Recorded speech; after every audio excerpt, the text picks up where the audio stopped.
In a world where playing red feels necessary, how did this Esper Malcolm Tymna deck manage to take down a whole tournament with a stellar 7-1 record?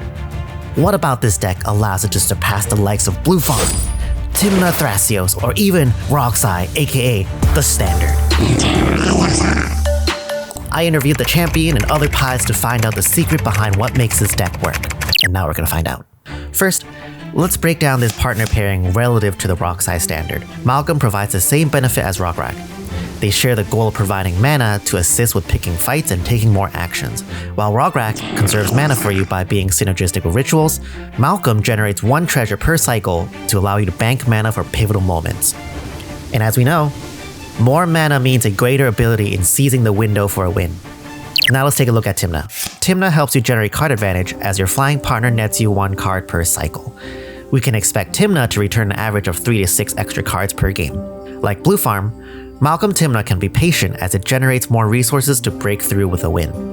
The synergy together is very strong, but how can Esper compete without red? The secret to this deck is actually 2 levels, and the first is versatility. Versatility means leveraging card and mana advantage to pick the right plan for the moment. This includes choosing a reactive game plan to interact with the right answers, or an aggressive game plan to ram through with a win. But let's talk about aggression in Esper, because that's the most important takeaway. You might wonder how a Sans red deck can be aggressive. Here's the second secret to the deck.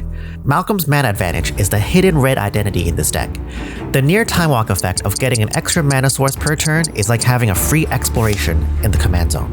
Having a turn 1 Malcolm is everything, as it enables turn 3 naus mana with only treasures and lands. And if we go back to our magic fundamentals, the deck that can spend more mana or be more mana efficient is more likely to win the game. And guess what?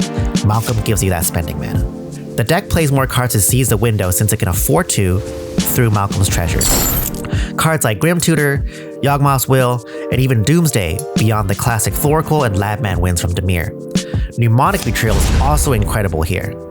Malcolm Tymna together gives you a lot of resources to play with. Leveraging their versatility to craft a game plan fitting the game texture is key to why this Esper deck can not only rival Grixis Plus decks, but surpass them in tournaments like Silicon Dynasty. And that's today's champion deck. The original tournament winning deck list is in the description box below, or this Moxio QR code right here. Also, have you heard? There was a Decepticon amongst top 16 at Silicon Dynasty, and you definitely want to check out cEDH's first slide deck right here in the Slicer deck tech. Also, you need to watch this video about why RogSi is the standard of cEDH if you haven't yet, and how you should be designing and piloting decks around that level of play. Thanks for watching. Don't forget to subscribe. I have a Patreon too. Bye bye.